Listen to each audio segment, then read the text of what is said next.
सब अन्न का कूदा राजा, जितने सीखो उतने ताजा। कभी ये नहीं सोचा था कि भी कूदा जो है ना जीरो में जाएगा। उस समय बात तो एक ये थी, लेबर की समस्या बिल्कुल नहीं। चिप क्राफ्ट करने वाला एक आदमी आपने लाया। हमारे इलाके में उस वो समय वाला ये चिप क्राफ्टिंग लोग नॉलेज ही नहीं रखते थे। और पॉलिनेशन की कमी। अच्छा, इलाके में पहले तो यहाँ 20% पॉलिनेशन था, यहाँ जालियाँ नहीं थी। उनके पास एक गुजरात का व्यापारी आता था, फिर उनसे मैंने ये डिस्कस किया, मैं कहा मुझे तो नेट चाहिए। फिर उन्होंने कहा कि आप SBI से पैसे डालो और मैं आपके लिए नेट पहुंचा दूंगा। और उन्होंने गुजरात से चंडीगढ़ से पिकअप में लाई। उस समय थी नहीं मार्केट में। SOS जो है उसमें किस तरह से अच्छा हो सकता आज इस समय की तो यही आवश्यकता है। अब काम करने वाला चाहे वो नेपाल का है, वो भी पढ़ा लिखा है, वो भी काम तो करेगा, मगर करेगा वो हाईटेक। उसको ऐसा काम चाहिए एक हाथ उसका पैंट की जेब में रहे। ये भी एक दिक्कत है ना कि बच्चों में और पेरेंट्स में कोऑर्डिनेशन नहीं है, बातचीत कम होती है। बहुत सारे घर में ऐसे नहीं है, लेकिन वो तब होगा अगर बाप ने बोला। अगर बाप ने बोला ही नहीं तो फिर उसके वो खुद ही एक्सपीरियंस करता जाएगा। और पिताजी के लिए वो वाली नजर नहीं आएगी, वो मजा नहीं, और ज्यादा वो मजा नहीं आएगा। दोस्तों नमस्कार। आज हमारे पॉडकास्ट में एक ऐसी शख्सियत हैं जिनको आपने पहले कई बार फेसबुक पे देखा होगा, उनको आपने कई बार सुना होगा, आप पहले कभी मिले भी होंगे उनसे कई बार हो सकता है, और जिनका एक बहुत बड़ा एक्सपीरियंस से बागवानी के अंदर है। एक प्रोग्रेसिव बागवान, एक प्रोग्रेसिव फार्मर जो है अपने समय के रहे हैं, और बहुत अच्छी बागवानी अपने समय में, अच्छी प्रोडक्शन, क्वालिटी प्रोडक्शन ली और बढ़िया पैसा भी बनाया, और सेब से ही बहुत कुछ जो है कमाया है, बहुत कुछ बनाया है। और जिस घर के अंदर हम आज बैठे हैं, इस घर को जो है इन्होंने ही बनाया। जी हाँ, मैं बात कर रहा हूँ मेरे पिताजी श्री ठाकुर सिंह, इनका नाम है। आपका बहुत बहुत स्वागत है जी। नमस्कार जी। नमस्ते। तो आज का ये पॉडकास्ट जो है बहुत ही अलग तरह का होने वाला है, क्योंकि अपने पापा के साथ पॉडकास्ट करना बहुत मुश्किल काम है। मुझे भी ऐसा लग रहा था करना चाहिए कि नहीं करना चाहिए, मैं कैसे कर पाऊंगा, क्योंकि क्वेश्चन करना है, बातचीत करनी है, वही कुछ भी हो सकता है, बीच में गुस्सा भी आ सकता है पापा को, है डांट फांट भी हो सकती है कहीं पे भी। तो सोच ही रहा था करूं या नहीं करूं, फिर भी हमें लगा कि शायद आपके लिए भी ये काफ़ी ज़रूरी रहेगा, क्योंकि एक अच्छा एक्सपीरियंस इनका बागवानी में है। तो इसलिए मैंने जो है ये रिस्क ले ही लिया कि कर ही लेता हूँ ये पॉडकास्ट। पापा, सबसे पहले तो आपने जो है एक बड़ा एक्सपीरियंस बागवानी के अंदर लिया है, एक अलग समाज का जो एक्सपीरियंस है, सामाजिक समाज में रहना, मंदिर कमेटी में आप रहे हैं, तो कल्चरल एक्सपीरियंस, कल्चर के अंदर रहना, ये सब आपका है। बट इससे पहले मैं ये कहूँगा कि से बागवानी में आपका एक बहुत बड़ा एक्सपीरियंस है, और बहुत अच्छे ऑर्चर्ड्स आपने मैनेज किए थे। अब हमारे पास है तो हमने बगीचों की क्या हालत कर दी वो बात बाद में करेंगे, पर आपने जो है बहुत अच्छे से मैनेज किए थे, बहुत अच्छी प्रोडक्शन आप ले रहे थे। तो जिस वक्त आप बागवानी कर रहे थे, क्योंकि मुझे भी पता है कि 1999 के आसपास अच्छी फसल हुई थी, लोगों की फसल नहीं थी, हमारी बहुत अच्छी फसल हुई थी। तो आपने क्या क्या किया था उस वक्त इसको अच्छी फसल के लिए और उसे बागवानी को एक अलग लेवल पर ले जाने के लिए? जब मैंने इससे बागवानी खुद भी शुरू की, उसके बाद तुरंत ही मुझे एक बुक हाथ लगी और जी। उसमें अच्छा ज्ञान लिखा हुआ था, उसको मैंने रीड किया जी। और उसी हिसाब से फिर उसको बागवानी पर इम्प्लीमेंट करता रहा। मगर उस समय बात एक ये थी, लेबर की समस्या बिल्कुल नहीं थी। तो नेपाल के जो लोग थे वो काम करने आया करते थे, मटर लगाते थे, आलू की खेती करते थे। जमीन हमारे पास थी ऊपर हाइटों में। तो उन्होंने मटर के लालच से, आलू के लालच से इधर हमने उसमें प्लांटेशन कर दी। तो ये हमें भी नहीं आइडिया रहा कि कितनी जल्दी उन्होंने उसको डेवलप कर दिया, क्योंकि वो रोज उसको कल्टीवेट करते थे और बगीचे जो ना हमारे समय में बिल्कुल लहलाते हुए हो गए थे। और जो लेबर थी, नेपाल वाले इतने हॉनेस्ट लोग, सवेरे 6 बजे से रात के 10 बजे तक लगे हुए।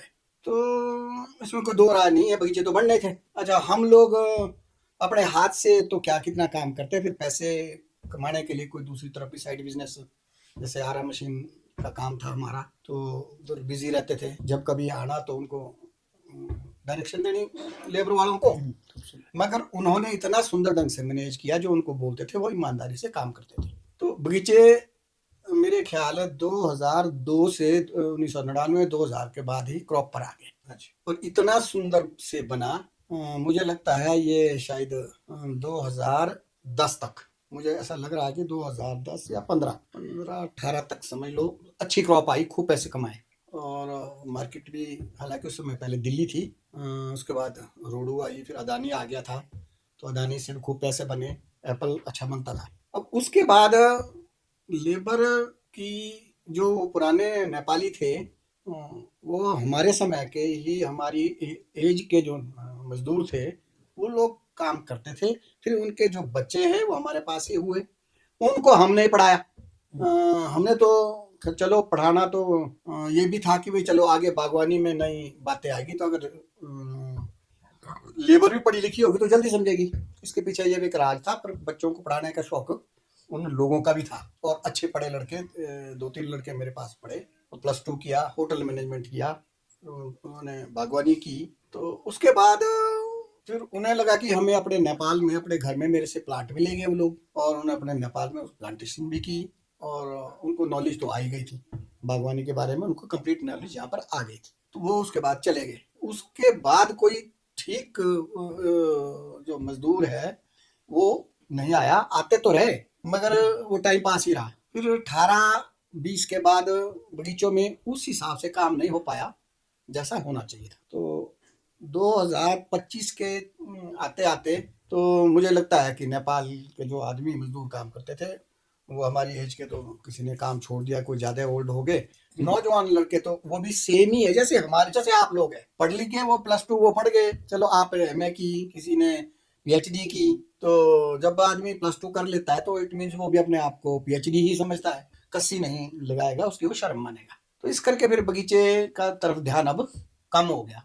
अच्छा, जब मजदूर नहीं है काम करने वाले, फिर काम करेगा कौन? बगीचे कैसे डेवलप होंगे? नहीं, एक वक्त जो है मुझे याद है कि इलाके में फ्रूट सेटिंग नहीं हुआ करती थी, और फिर जो है पॉलिनेशन की कमी थी। तो आपने जो है कोटगढ़ से एक वो चिप ग्राफ्ट करने हाँ, वाला एक हाँ, आदमी आपने हाँ, लाया था। हमारे इलाके में वो उस समय, वाला थोड़ा सा क्या, हमारे इलाके में उस समय ये चिप ग्राफ्टिंग लोग नॉलेज ही नहीं रखते थे।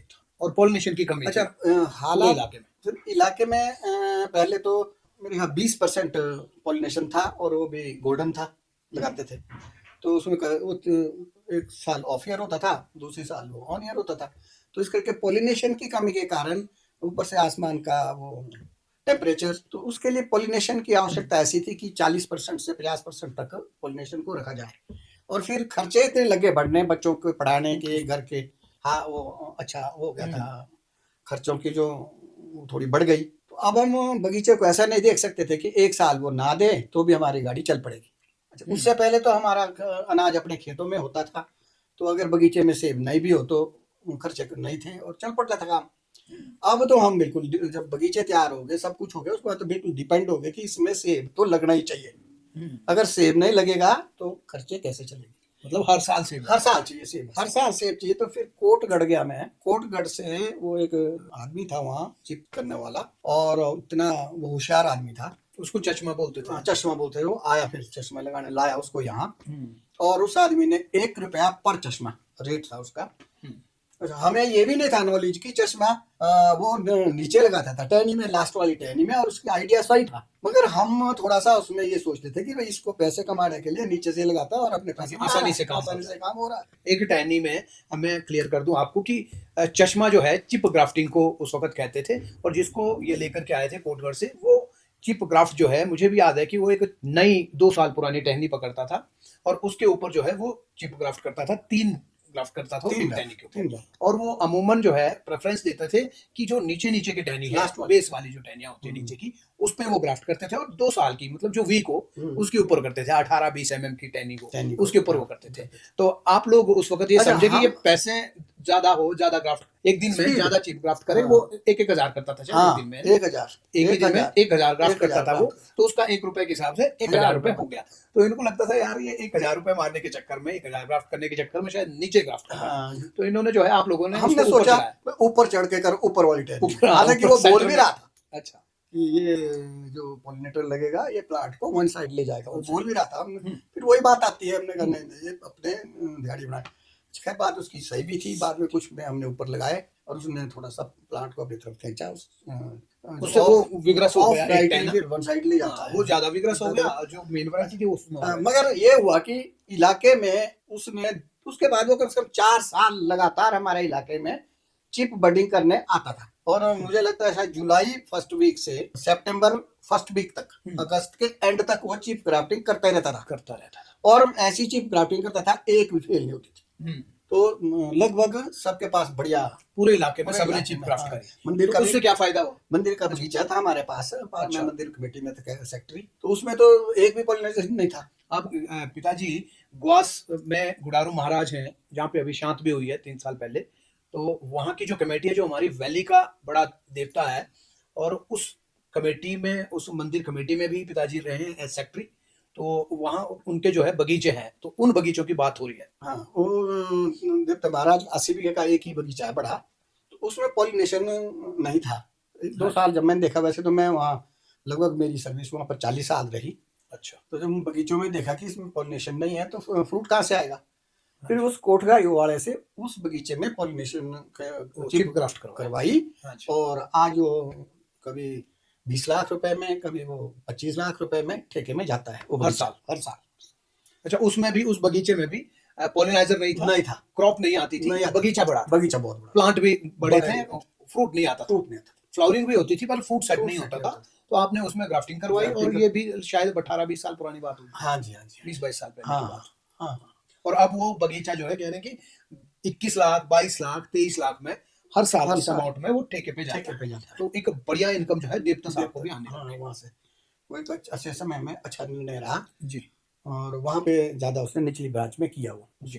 तो तो उससे आपको तो अच्छी फसल मिली, मतलब हमारे बगीचे इलाके में बढ़िया फसल आई, आई, और खूब पैसा हमारे खूब पैसा घर में भी आया, खूब पैसा। और उससे जो है इलाके में सब लोगों ने चिप क्राफ्ट किया, सब तो भाई पूरे इलाके में पैसे आ गए, पूरे इलाके में पैसे आ गए, और पूरे इलाके में जो है संपन्नता आ गई। संपन्नता आ गई।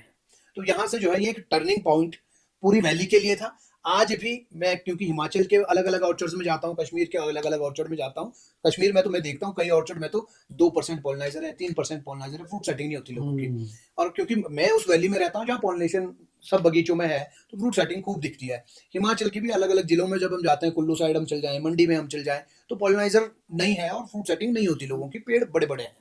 तो हमारी वैली में जो है उससे एक हाँ, अलग क्रांति आ गई, और लोगों को खूब पैसा उससे जो है अगले इतने सालों में, 20-22 सालों में अच्छा पैसा मिला, छोटे किसान को भी, बड़े किसान को भी। तो ये जो है एक टेक्निक है जो पिताजी ने अपनी वैली में इंट्रोड्यूस कराई, और यही नहीं, उसके बाद जो है ये चिप ग्राफ्टिंग का पूरे हमारे छुआरा क्षेत्र में और रोड साइड भी बहुत लोगों ने हमारे लोकल लड़के तब ट्रेंड हो गए फिर। हमारे गांव में ही। उसके बाद 2-3 लोग हैं ना, सददेव चाचू और ये जगदीश भाई वगैरह, ये काफी लोग गांव में ट्रेन दूर जाते रहते हैं चिप बर्डिंग करने। हाँ, बीच में उन्होंने जो है बाकी और गांव में भी उन्होंने जाना, तो पूरे क्षेत्र में कह सकते हैं, रोड क्षेत्र में उससे जो है क्रांति इसकी आई, क्योंकि उससे जो है एक तो ज्यादा, वो क्या कहते हैं, बर्डवुड कह सकते हैं, बर्डवुड जो है ज्यादा मिलता था, बिल्कुल।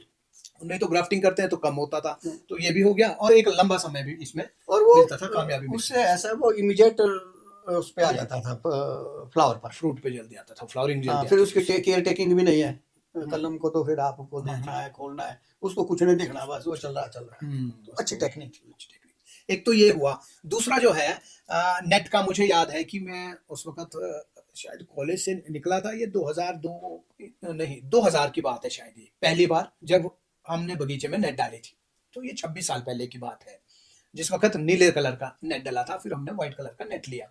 तो उस वक्त जो है, पहले हमने चरी के लिए मंगाया था।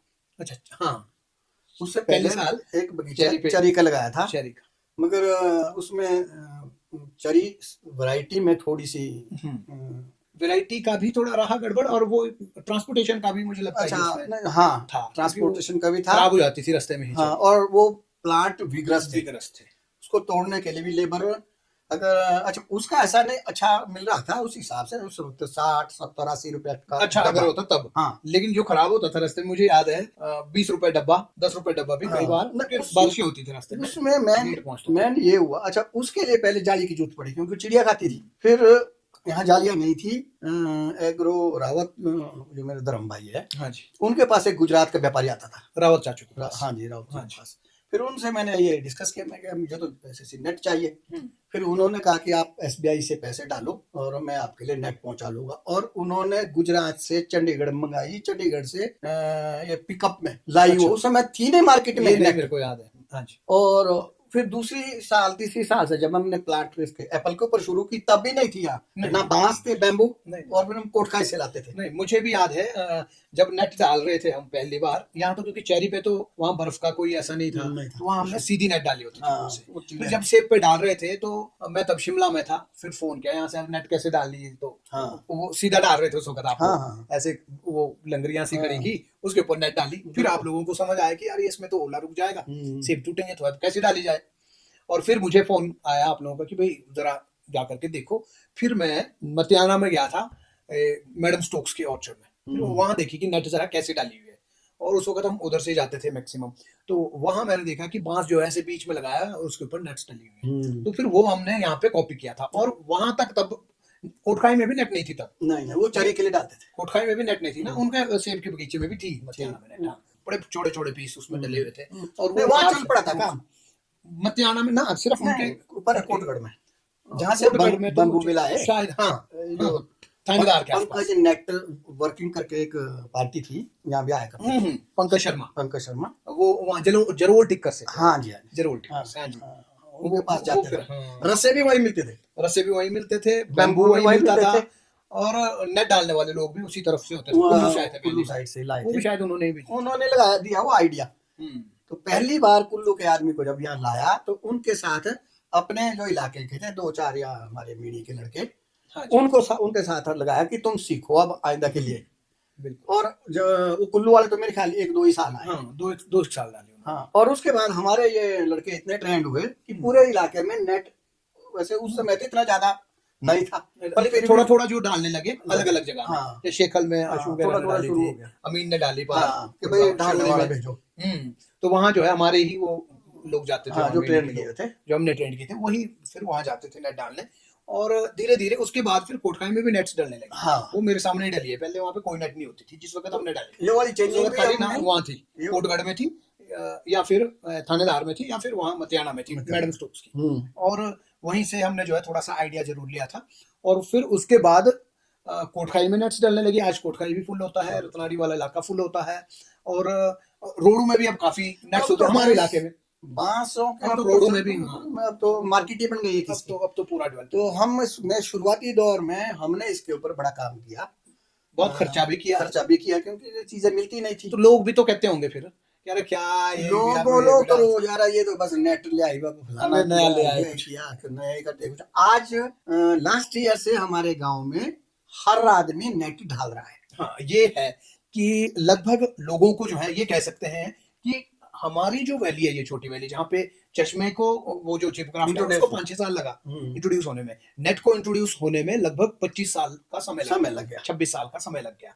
पिछले साल से हमारे यहाँ पे लोगों ने नेट डालने शुरू किए हैं। इस बार हमारी पूरी वैली नेट से ढकी हुई है। और हाँ, ये जरूर है कि रोडों में नेट डली है, जुब्बल के इलाके में नेट डली है, नहीं तो शुरू में खाली हमारा ही ऑर्चर्ड ऊपर हाइट वाला नेट से वो पूरे इलाके से दिखता था, क्योंकि वो हाइट में है। वो समरकोट साइड से भी दिखता था, इधर क्या कहते हैं ये अढाल वाली साइड से भी वो दिखता था, छुआरा से भी पीछे सब जगह से वो दिखता था, रणसार साइड से, और पीछे जाबल वाली साइड से भी दिखता था, वो ग्यारी मंग्यारी इधर से भी सब जगह से दिखता था। तो सोचते थे लोग कि यार ये क्या है, उधर क्या दिखता है, इसका फायदा भी मिला। आज जो है पूरे इलाके में लोग डाल रहे हैं। तो ये जब भी कोई नया काम अगर करते हैं, शुरू में लोग टेक्नोलॉजी को अडॉप्ट करने से मना करते हैं, या उसकी खिल्ली उड़ाते हैं, मजाक उड़ाते हैं, उस आदमी का मजाक उड़ाते हैं, उस टेक्निक का मजाक उड़ाते हैं, लेकिन धीरे धीरे जो है उनको वो समझ आने लगता है, फिर वो उसको अडॉप्ट करते हैं। एकदम से टेक्निक या टेक्नोलॉजी के ऊपर में भरोसा जो है कोई कर पाते हैं जो दूरदर्शी हो, हर कोई आदमी उस पर भरोसा नहीं कर पाते हैं। अब हम आते हैं कि अब ट्रेडिशनल प्लांट्स थे, उनके ऊपर आपने अच्छा काम किया, फिर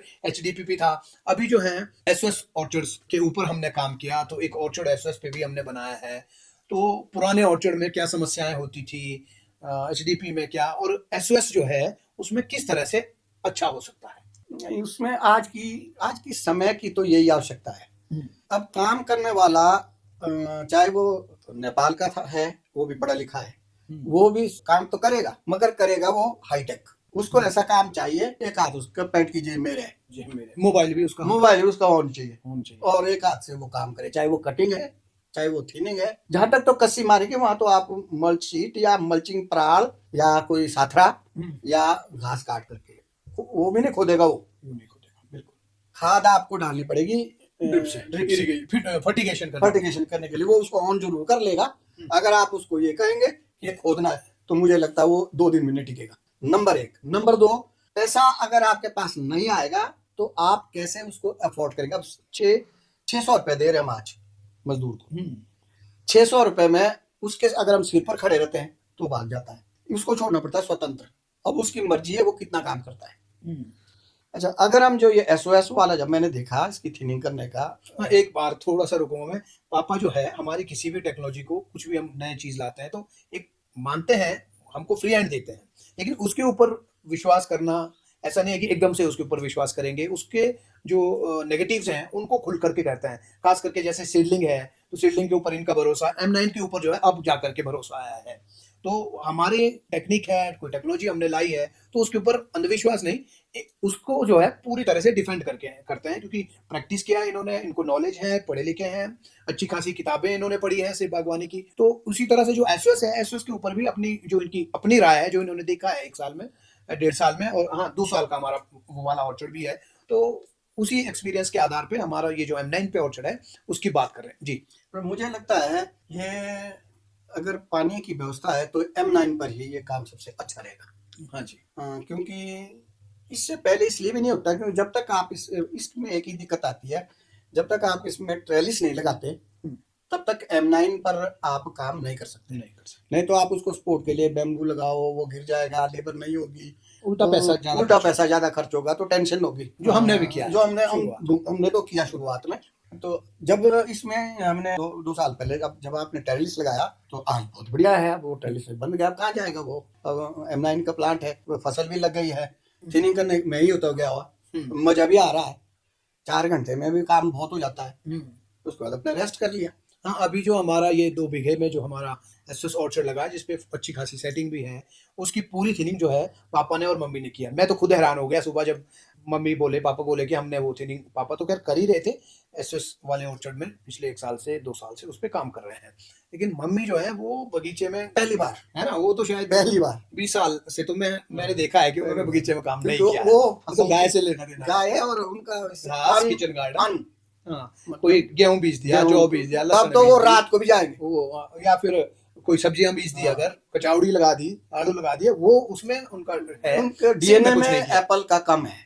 तो आज अभी इसमें मतलब थिनिंग आप दोनों ने वाइफ ने बोला कि भाई मैं भी साथ चलती हूँ, और दोनों ने करते हैं, और वो मेरे से ज्यादा स्पीड उनकी, अच्छा वर्क करने की उनकी स्पीड ज्यादा है, क्योंकि उन्होंने किया हुआ काम, थोड़ी सी डायरेक्शन देने की जरूरत है। अब हम तो थोड़े से, तो मेरी अपनी आदत तो थोड़ी है, जो करना वो फेयर करना है, तो उसमें थोड़ा सा समय ज्यादा लगता है, मगर वाइफ ने थोड़ा स्पीड में उसका काम को किया। तो मुझे लगता है इसमें तो लेडीज सबसे ज्यादा लेडीज ही करेगी इस काम को। मर्द को ये बोलेगी आप टोटली अलग काम भले कर दो, कुछ जहाँ से पैसा दवाई के लिए या किसी उसके लिए एक्स्ट्रा आ जाए। और जो ये बगीचा है 2 बीघा 4 बीघा तो हमारे पास इधर लैंड सारी है, 7 बीघा है, ज्यादा 10 बीघा है, छोटी लैंड है ना, तो इतने में तो अपना जो फैमिली है अगर वो दिमाग के साथ चलेगा तो मुझे लगता है वो खुद ही संभाल देंगे। बस वो उसमें घास के लिए वो पड़ जाए मलशीट, बाकी क्या रह जाता है। अब आपने ड्रिप लगा दिया, खाद ड्रिप में चले गई और घास उसमें उगेगा नहीं, कटिंग उसमें मिनटों का काम है, टिनिंग उसमें मिनटों का काम है, स्प्रे शुरू में तो आप पीठ की मशीन से भी कर सकते हैं, और उसके बाद आप दूसरी मशीन को इजी है, उसमें लाइनें बनी है, ये इधर नहीं जाना उधर नहीं जाना, वो सीधी लाइन में जाओ आगे पीछे, पर इतना इजी है उसको करना, तो अपनी फैमिली उसको कर सकती है। लेबर अगर ना भी हो तो कोई बड़ा उसके लिए नहीं, ढलान का काम होगा नहीं, वो भी अब तो खैर साइड और अब तो चलो छोटी सड़कें सब जगह चले गई है, बाकी ऐसा कुछ नहीं है ये, पर अपना परिवार उसको संभाल सकता है। अब मेरे 2 क्वेश्चन और हैं कि एक तो ये कि कितने साल के बाद आपने पौधे के साथ, चाहे समर प्रूनिंग है, विंटर प्रूनिंग है या थिनिंग हो गई, कितने साल के बाद आपने जो है पेड़ के ऊपर में ऐसा काम किया है? क्योंकि मुझे भी ऐसा ध्यान मुझे भी है कि प्रूनिंग तो मुझे नहीं याद कि आप कब पेड़ के ऊपर चढ़े होंगे और आपने प्रूनिंग की होगी, मतलब मेरे को याद ही नहीं है अभी। तो आप ही अगर बताएंगे तो सुनने वाले देखने वाले भी समझ पाएंगे कि आपने लास्ट टाइम कब प्रूनिंग की थी ट्रेडिशनल ऑर्चर्ड के अंदर, और अब आप इसमें जब कर रहे हैं तो कैसा लग रहा है? क्योंकि मैं भी पढ़ा लिखा लड़का था, तो इतना ज्यादा ऐसा नहीं था कि भाई मैं रफ चढ़ूँ ये करूँ, रफ नहीं था, तो तब तक तो मैंने किया। उसके बाद मैंने अपने नेपालियों को और हमारे थे अपने निजी लोकल नियर एंड डियर्स जो काम करते थे, हम्म। उनको बढ़िया पढ़ा करके, ये बीमा है मेरे पास, वो बुक तो थी मेरे पास उसकी, हाँ जी। वो अच्छी बुक थी, हम्म। तो उसमें सारी टेक्निक थी, उसको उनको समझाया और उसके बाद वही लोग कटिंग मेरा परमानेंट करते थे। तो पौधे में चढ़ने की मुझे नहीं आवश्यकता पड़ी। जो पहले शुरू में जब उसको ट्रेंड किया तब अपने हाथों से किया, तब जमीन से काम होता जमीन से काम होता था। जब उसमें चढ़ने की बात आ गई तो वो छोड़ दिया। वो छोड़ दिया, तब वो जो लेबर को ही गाइड करना, और उन्होंने अच्छा काम किया, अच्छी फसल मिली। बिल्कुल। अब पहली बार आज थिनिंग कर रहा हूँ ये जो SOS में, तो मजा आ रहा है। अब उतने बड़े वृक्ष में तो पहले तो आदमी हिम्मत ही हार जाता, किसको काटूं, कहाँ जाऊं, किधर चढ़ूं। तो इसमें इजी है इसको हैंडल करना। फसल को लेकर के इसमें किस तरह की कैसे फसल आ सकती है, कि मतलब क्या आपको लगता है कि इसके अंदर जो हम कह रहे हैं कि 1 बीघे में 1300 हाफ बॉक्स आएगा, एक प्लांट में 4 हाफ बॉक्स आएंगे 10-10 किलो के, मतलब 40 किलो से एक प्लांट से आएगा, और जब प्लांट तैयार होगा लगभग 5वें या 6ठे साल में, और 100% प्रीमियम क्वालिटी, कलर जो है सब पे एक जैसा आएगा क्योंकि सनलाइट पेनिट्रेशन इसमें अच्छा होगा, और लेवरेज भी लगभग 90% की सेविंग इसमें होगी। तो 90 मतलब 100 दिहाड़ी अगर पूरी साल भर में लग रही है तो 90 दिहाड़ी माइनस हो जाएगी, 10 दिहाड़ी में ही उतना काम हो जाएगा। तो आपको ये कितना संभव लग रहा है? अब देखो, नेट में मेरे पास मेरे ख्याल 2 आदमी थे, और उन्होंने 4 हाजिरी लगी, आप 5 हाजिरी लगी, और नेट पूरे बढ़ गई 2 बीघे में। 2 बीघे में, हाँ। और प्लांट भी उसमें लगभग 600 प्लांट है। तो अब जो ट्रेडिशनल प्लांट है उसमें 6 आदमी रोज लगे हुए हैं मेरे ख्याल। बहुत दिन हो गए, अभी बेचारे चढ़ा रहे हैं, कर रहे हैं, वो भी डाल रहा हूँ मैं आजकल पुराने बड़े बगीचों में। तो कोई इधर को खींच रहा है, कोई उधर को खींच रहा है, चलो चल रहा है काम। पर इसके ऊपर तो नेट डालना बिल्कुल इजी है, और काम करना बिल्कुल इजी है, लेबर कॉस्ट तो 0 ही हो जाएगी, क्योंकि सारा काम वो है ना, एक तो खाद आपकी जो भी आपने डालना है वो आपका ड्रिप इरिगेशन से हो गया, और थिनिंग आपकी मजाक में हो रही है। हाँ जी। तो कटिंग भी और तोड़ान भी ऐसे मजाक में होगा। तो मैं समझता हूँ इस काम के लिए तो हर लेबर वाला भी खुश होगा, वापिस पढ़े लिखा जो यंग है वो भी काम करने के लिए तैयार है। हाँ जी, क्योंकि ये तो खेल में है ना, इसमें शरीर कलर क्वालिटी और हाई प्रोडक्शन वो तो आपको क्या लगता है? कलर तो जब दिख रहा है कि वहाँ पे सनलाइट पूरी पड़ रही है, कलर तो आएगा। हाँ जी, और क्वालिटी बनेगी, बीमारियां भी कम आएगी। हाँ जी, तो स्प्रे भी डीप तक जाएगी। बिल्कुल, ये नहीं कि यहाँ ये टहना ऐसा है, फिर उसमें दवाई नहीं गई है वो है। तो मुझे लगता है कि ये बहुत अच्छी क्वालिटी से का निकलेगा। और SOS का जो कॉन्सेप्ट आप लोगों ने जो लाया है, तो मुझे लगता है इसी के ऊपर काम अब होगा और करना चाहिए लोगों को, क्योंकि यही एक परिवर्तन का ये इतना सुंदर समय आ गया है, क्योंकि 1-1 बीघा 2-2 बीघा करके अब इतना पैसा भी नहीं रहा लोगों के पास, क्योंकि लोगों ने पैसे मकान बना दिए, बच्चों को पढ़ाने में लगा दिए, गाड़ियां खरीद ली, वो कर दिया, सो कर दिया, सबके जो रहन सहन का जो वो था एक लेवल, वो सबका बहुत ही ऊपर चला गया। अब वापिस आना बड़ा मुश्किल है, अगर चाहेंगे भी तो भी वापिस नहीं आ सकते। नहीं तो हमारे जमाने में तो आधा प्याज काटते थे, तो अब तो 4-4 प्याज एक ही बार डालते हैं। तो कहने का मतलब मेरा ये है कि आज खर्चे को अब आप बैक नहीं कर सकते, अब आपको सिर्फ खर्चों के साथ कम्पीट करने के लिए नई तकनीक से एप्पल उगाना है, उसे ज्यादा अर्निंग कमानी है, और तब आप खड़े रह सकते हैं अब इस समाज में। तो ये परिवर्तन आ गया है। जो पुराने बगीचे हैं वो तो होने खत्म है, क्योंकि एक एज होती है, 40 साल के हो गए मेरे ख्याल, 45 साल के हो गए प्लांट सबके मैक्सिमम हमारी वैली में।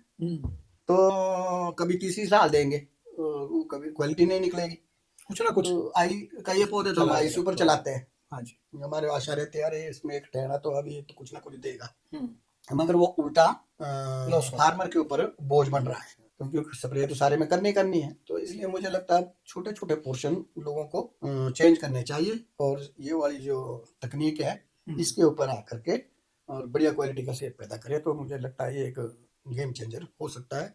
नहीं तो आजकल हर बागवान सोचने पर मजबूर हो गया है, अब क्या होगा, अब होगा, अच्छा ही होगा। एक अंतिम प्रश्न मेरा है कि नई जनरेशन जो है वो अलग तरह से सोचती है, वो समझती है कि मुझे ऐसा करना चाहिए, लेकिन बुजुर्ग जो है वो अपनी गद्दी छोड़ने को तैयार नहीं है।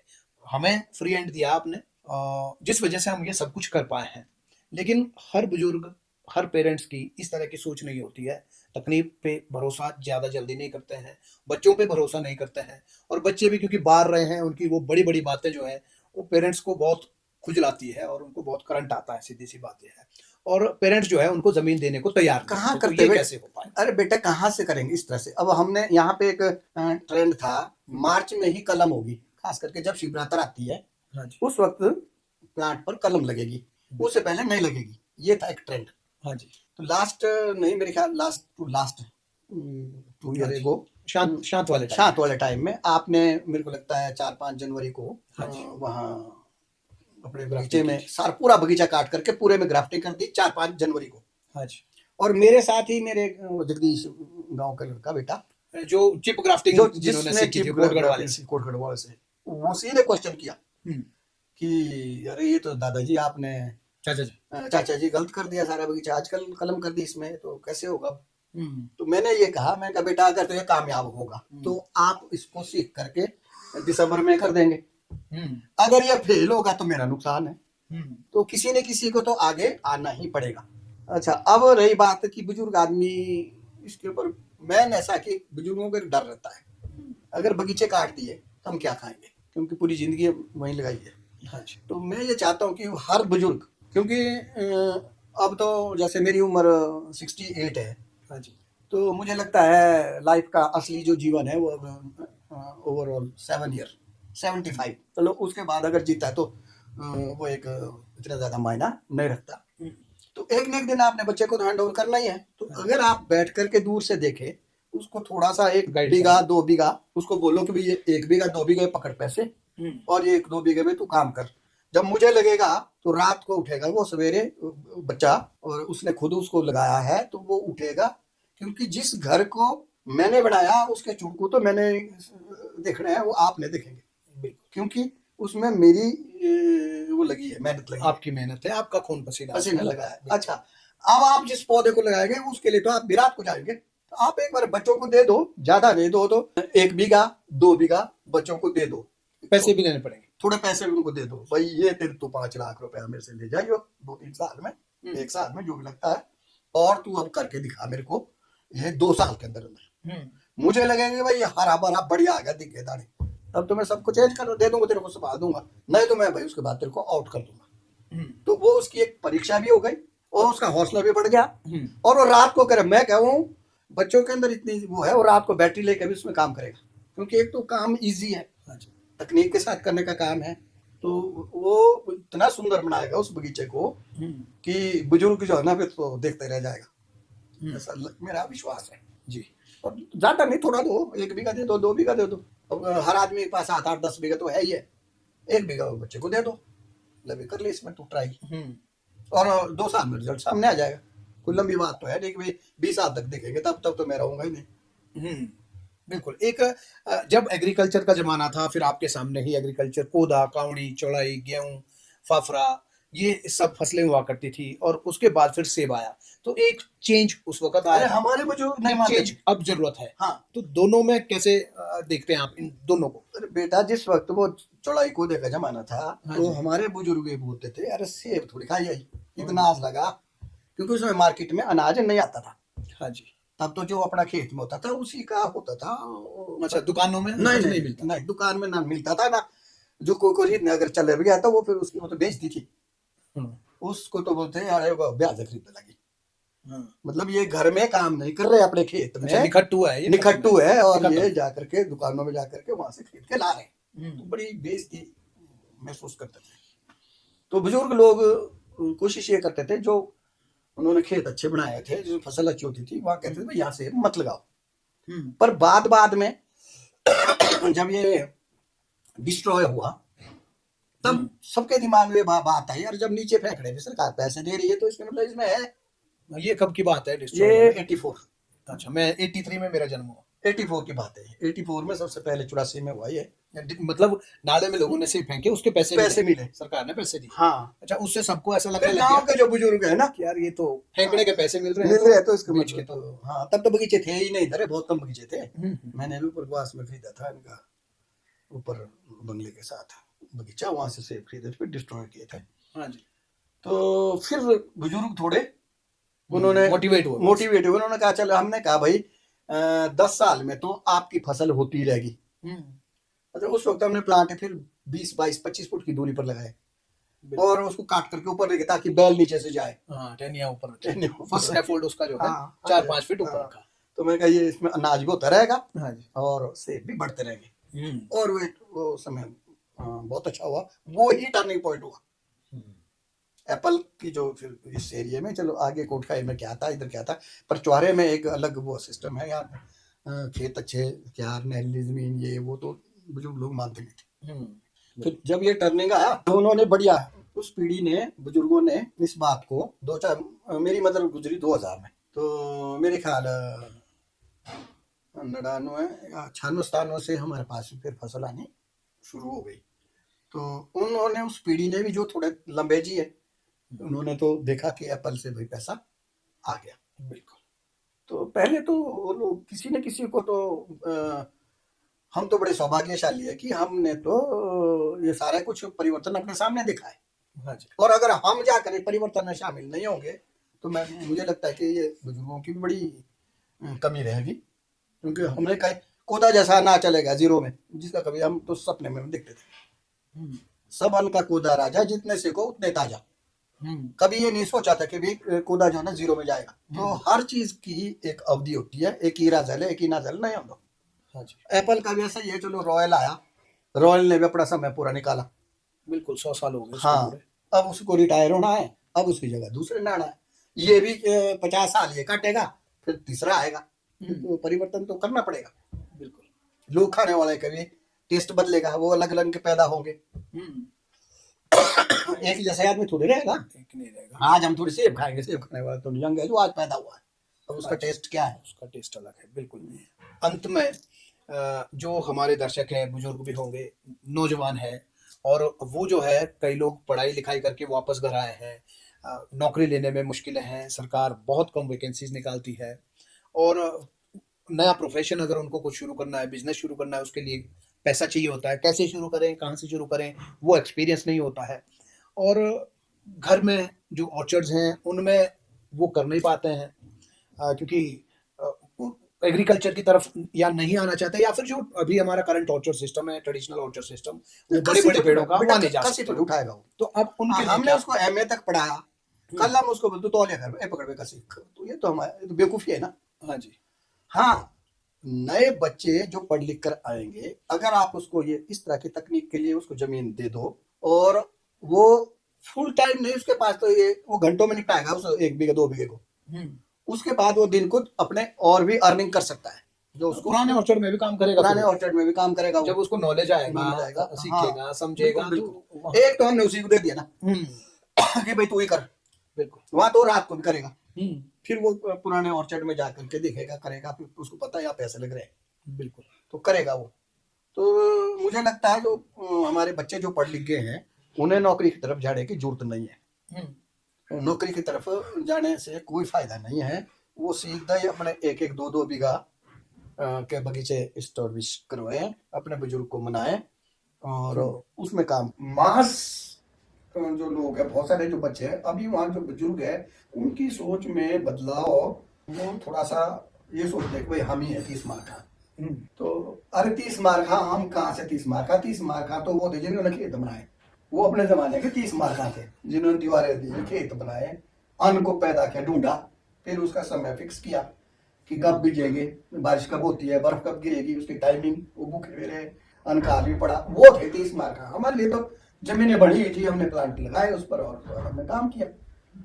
तो आज नौजवानों को दे दो, नौजवान बढ़िया काम करेगा, लाइन रुकेगा, बच्चे भागेंगे नहीं। नशे में भागने के भी एक कारण है ये जो नशे की तरफ बच्चा जा रहा है ना, उसकी तरफ जाने का ये भी एक कारण है। तो अगर वो मान लो ऑर्चर्ड विजिट के लिए आते हैं, जैसे हम भी ऑर्चर्ड विजिट रखते हैं, बहुत सारे लोग आते हैं, लेकिन उतनी संख्या, अभी जैसे कश्मीर में था तो 1500 से ज्यादा लोग आए थे हमारे एसओएस फार्म में, अलग अलग, लेकिन वो पूरे कश्मीर से थे। जो मास बाहर निकलना चाहिए, 5000 लोग होने चाहिए, 7000 लोग होने चाहिए, वो नहीं है। तो क्या लगता है कि अगर लोग उठ करके निकलें, क्योंकि अपने बगीचे में है तो लगता है मेरा ही बगीचा सबसे बढ़िया है, मेरी अच्छी प्रोडक्शन आ रही है, मेरी अच्छी क्वालिटी आ रही है।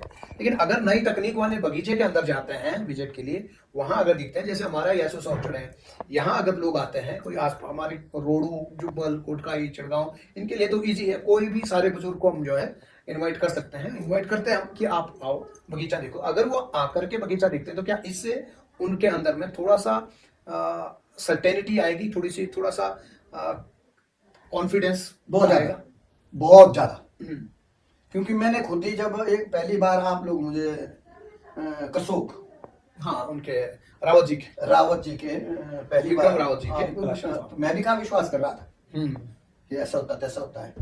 तो जब तुमने वहां दिखाया ये बात 16 2015 उसके बाद हमने लगाया, फिर देव के वाले के आग में लगाया और अपने पार के आग में लगाए और हाँ, बच्चों को को उठा भी करके आए। हाँ साथ ना ये भी एक दिक्कत है ना कि बच्चों में और पेरेंट्स में कोऑर्डिनेशन नहीं है, बातचीत कम होती है। क्योंकि बहुत सारे घर मैंने ऐसे देखे हैं कि जैसे हमारे यहाँ तो खुली मतड़ा होती है, खुली बातें होती है, कोई छुपाने वाली बात नहीं है, कोई शर्म वाली डरने वाली बात नहीं है। तो हमारे घर का ऐसा माहौल आपने बनाया है, डेमोक्रेसी घर के अंदर में है।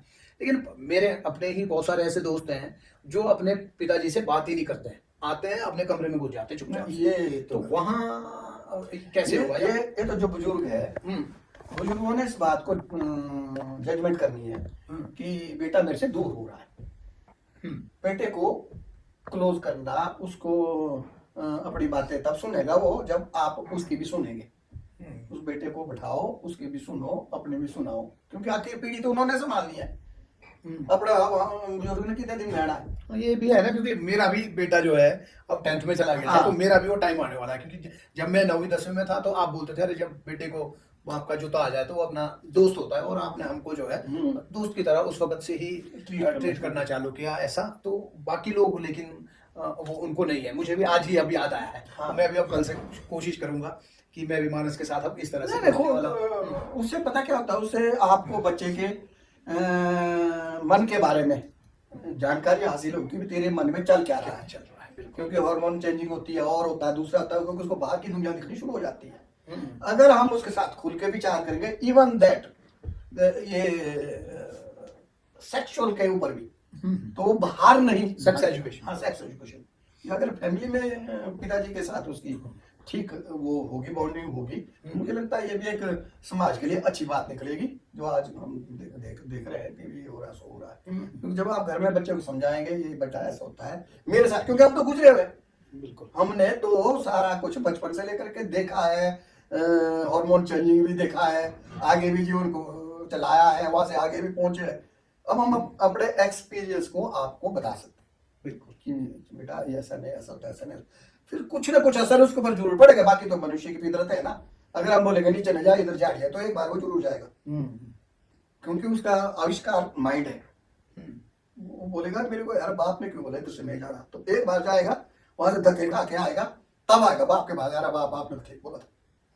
लेकिन वो तब होगा अगर बाप ने बोला होगा।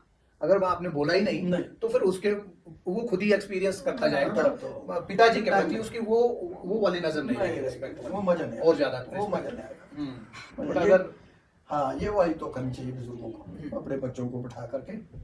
और मैं आपको बताऊं इसके लिए सबसे इजी पॉइंट ये है, अगर बच्चे का थोड़ा भी इंटरेस्ट हॉर्टिकल्चर की तरफ आता है, उसको पैसे का लालच अगर दिया जाएगा, यहाँ से पैसे आएगा तो कमाएगा।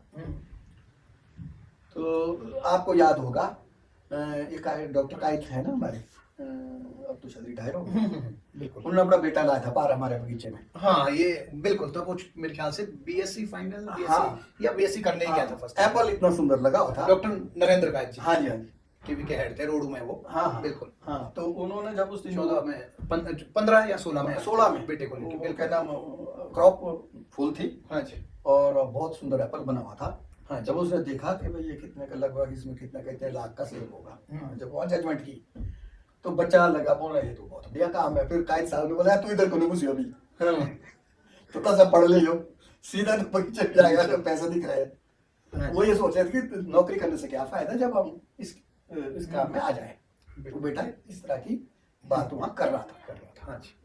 अच्छा, उनका थोड़ा उसको और आगे पढ़ाई में थोड़ा और पढ़ाई करे, उसके बाद चाहे जिस फील्ड में जाए। तो मुझे लगता है जो आजकल के हमारे बच्चे हैं, अगर आप उसको हॉर्टिकल्चर की तरफ थोड़ा सा मोड़ेंगे और उसके बाद बुजुर्ग टेंशन फ्री हो जाएंगे। एक वो फयाद का घूमने नहीं जाएगा। हाँ जी। और नशे नुशे ये सब, ये जो बैठ चौधरी चौधरी ये सारी बंद कर देगा। वो 24 आवर उस बगीचे में जाएगा और वो इजी काम है। 1 साल में 2 साल में 1 साल के अंदर अंदर ही उसके मन को खा लेगा, उस बेटे के मन को वो बगीचा उसके मन को जीत लेगा। क्योंकि जैसे कुत्ते से प्यार हो जाता है या बकरी से प्यार हो जाता है, गाय से प्यार होता है, वैसे प्लांट से प्यार होता है। जब प्लांट दूसरे दिन कुछ अलग लहरा रहा है, तीसरे दिन अलग लहरा रहा है, तो आदमी का प्रफुल्लित होता है। और ये तो प्रकृति की देन ही ऐसे कि इसमें स्वास्थ्य अलग से बढ़ा, बिल्कुल। आंखें रही बढ़िया, पैसे अलग से आए और पेरेंट्स के नजदीक भी आएगा, पेरेंट्स के नजदीक रहेगा, पेरेंट्स की सेवा भी होगी, वो दूर नहीं भागेगा ना। फिर तो जब उसका बगीचा वहीं रहेगा, लहलाने लग जाएगा ना, तब तो वो खुल के बैठेगा बाप के साथ। फिर तो खुल के बैठेगा ना, यार पिताजी आप बोल रहे थे, देख लो मैंने करके दिया ना, कर लिया ना, कल मेरा ऐसा हो गया, परसों मेरा ऐसा हो गया। तो वो एक बाउंडेशन बननी शुरू हो जाएगी। बिल्कुल। पर शुरुआत तो करनी पड़ेगी, थोड़ा दिल पर हाथ रखना पड़ेगा बुजुर्गों को, थोड़ा दो, थोड़ा टेस्ट के लिए उनको, बस। उसके बाद क्या नहीं करेगी, नई पीढ़ी है, उसके अंदर नया जोश है, करना चाहता है। वो क्यों नहीं करना चाहता है, उसको भगवान ने भेजा करने के लिए। वो हमारे उस रहमों का कर्म पर थोड़ी रहेगा। उसने अपना कर्म, उसने अपने कर्म करने हैं, अपने हिसाब से जीना चाहता हो, खुद मेहनत करना चाहता हो। बस उसको डायरेक्शन, और इतनी अच्छी डायरेक्शन है ये ऑर्चर्ड की, इससे बढ़िया कोई डायरेक्शन ही नहीं है। बस थोड़ी सी जमीन उसको दे दो और वो अपना वहां पर उसको ओके करेगा। वो तो कुछ भी कर सकता है उसमें, बीच में कुछ और चीजें भी लगा सकता है, लहसुन है या ये है वो, अगर वो फुल टाइम वो उसमें बिजी होता है। तो 2 साल 3 साल में तो पैसे फिर बिल्कुल। तो मुझे ऐसा लग रहा है कि अब ये चेंज होने की जरूरत है। बिल्कुल। तो दोस्तों, आपने देखा, आपने समझा कि किस तरह से जो से बागवानी है वो उसकी शुरुआत कूदा कावनी चौलाई से होकर के और आज कहाँ पहुंचा है और अब दोबारा से चेंज करने की कैसे जरूरत है। जैसे पिताजी ने कहा कि एक टाइम ऐसा था, सेब तो आ रहा था लेकिन ऑन ईयर ऑफ ईयर था, खर्चे बढ़ गए थे और 1 साल की फसल से पहले काम चलता था और 1 साल रेस्ट ले रहा है प्लांट तो भी काम चलता था क्योंकि खर्चे कम थे। फिर बाद में जो है इनको हर साल फसल की जरूरत हुई तो फिर पॉलिनाइजर बगीचे में बढ़ाए गए और फर्टिलाइजर्स का यूज, पेस्टिसाइड्स का, और अच्छी ट्रेनिंग प्रूनिंग करके एवरी ईयर क्रॉप लेना, अच्छी क्रॉप लेना। और थिनिंग भी, मुझे याद है मैं जब छोटा था तो पिताजी उस वक्त प्लेनोफिक्स, है ना, प्लेनोफिक्स की स्प्रे आपने बहुत बार थिनिंग के लिए किया है, मुझे याद है वो। तो थिनिंग के लिए, थिनिंग मतलब पिताजी, जब मैं छोटा था 8वीं 9वीं में शायद पढ़ता हूँ या 6ठी 7वीं में पढ़ता हूँ, तो उस वक्त थिनिंग के लिए प्लेनोफिक्स का यूज करते थे। फ्रूट थिनिंग का कॉन्फिडेंस तब से था। और वही नहीं, मुझे अभी भी याद है कि बी मूवमेंट ऑर्चर्ड में बढ़ाने के लिए बी फूड, बी फूड, और इतना सुंदर फूड था वो, उसके पीछे तो मधुमक्खी दौड़ती वो मुझे अब तो मिलता ही नहीं, याद आ रहा है, अब नहीं मिल रहा वो।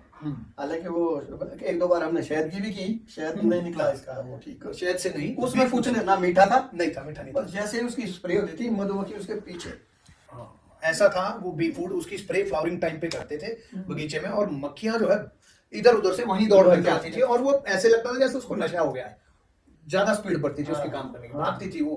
तब तब ये वाली मधुमक्खियां भी नहीं आती थी। हाँ, ये बॉक्स वाली मक्खियां तो अपनी रेंटेड नहीं थी, लोकल जो अपने आप वाइल्ड या घरों में जिनके मधुमक्खियां हैं वहां से जो आ गई पॉलिनेशन के लिए वही थी, रेंटेड बॉक्स नहीं मिलता था। तो इसलिए जो है बी फूड का भी पिताजी ने बहुत टाइम तक यूज किया और उसके बेहतर परिणाम जो है वो सामने आए थे। तो आपको ये पॉडकास्ट कैसा लगा एक बार कमेंट बॉक्स में जरूर बताएं, और अगर आपको अच्छा लगा हो, आप अगर बताएं तो हम दोबारा भी किसी और टॉपिक पे बात कर सकते हैं, क्योंकि पिताजी का बहुत बड़ा वास्ट एक्सपीरियंस है समाज के, जैसे मैंने कहा कि समाज के अंदर भी बहुत काम इन्होंने किए हैं और जो पब्लिक इंटरेस्ट के हैं, चाहे रोड का भी है, रोड की फाइल इन्होंने बड़ी मेहनत करने के बाद बनाई है हमारे यहाँ की, जो देहरादून से एसेंशियल है उसकी। उस वक्त देहरादून में FRI देहरादून से क्लियर होता था।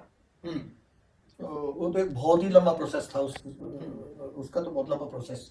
उसमें तो मेरी कई बार तो एक ही टाइम भोजन करता था, मगर कर्म बढ़ाना है, वो करना है। तो वो भी जो है, और मैं ये बात कह दूं कि अगर आदमी ठान लेना तो आसमान के तारे नीचे ला सकता है, मगर ये है कि उसके अंदर जुनून होना चाहिए कि ये करना है, आलस ना हो। तो वो फाइल मैंने सड़क आज वो बन भी गई, अब तो खैर PMJSY में डाल दी गई है। मगर उस समय तो सोच भी नहीं सकते थे कि ये सड़क बनेगी, जंगल बहुत था। जंगल था जी। और वो फिर वह शिमला, पहले रोड डीएफओ, फिर शिमला, फिर देहरादून, रामपुर। रामपुर, कई जगह में उसका उसकी तो बड़ी लंबी कहानी है, वो जब आएगी तब बताएंगे एक दिन फुर्सत हो। तो वो एक अपने आप में एक बड़ी जर्नी इनकी रही। हो सकता है आप लोगों में से कहीं किसी गांव में अभी रोड ना हो या बगीचे में रोड जानी हो, बीच में फॉरेस्ट हो, वो आपके काम भी आ सकती है। मुझे भी याद है उस वक्त जो है मैं भी पिताजी के साथ रात रात तक जगा हूँ, क्योंकि फोटो स्टेट मैं ही करता था कंप्यूटर पे। हालांकि फाइल को वो जो केस था उस केस में मेरी भी अच्छी कैलकुलेशंस हो गई थी, मुझे भी जेई के जैसे काम करने का मुझे भी उसमें अवसर मिला। तो काफ़ी एक्सपीरियंस मेरा भी उसके अंदर में वो वाला कंप्यूटर वाला मैं बात करूँगा। तो उस जर्नी में थोड़ा सा इतना जैसा शेयर मेरा भी उसके अंदर था। तो वो कभी और आपको अगर चाहते हो कि किसी टॉपिक के ऊपर हम और दोबारा बात करें तो आप जो है कमेंट बॉक्स में जरूर लिखें। और इसके अलावा ऑर्चर्ड विजिट के लिए आपका अगर मन हो अपने पिताजी के साथ जरूर आइएगा। और अगर पिताजी देख रहे हैं तो अपने बेटे को लेकर के जरूर आइए, भले ही वो आपसे बात नहीं करता हो जैसे पिताजी ने कहा। तो सामने उसको दिखाओ, बच्चे को समझाओ, बस हो जाएगा काम। ये थोड़ा सा काम, थोड़ा देना है उसको, ज्यादा सारा खेत थोड़ा देना उसी को, बिल्कुल एक खेत। तो आज इस पॉडकास्ट में फिलहाल इतना ही। आप आए, आपने टाइम दिया, पापा बहुत बहुत धन्यवाद। Thank you. धन्यवाद तुम्हारा भी, आशीर्वाद। Thank you. बहुत अच्छा। नमस्कार, जय हिंद, जय भारत।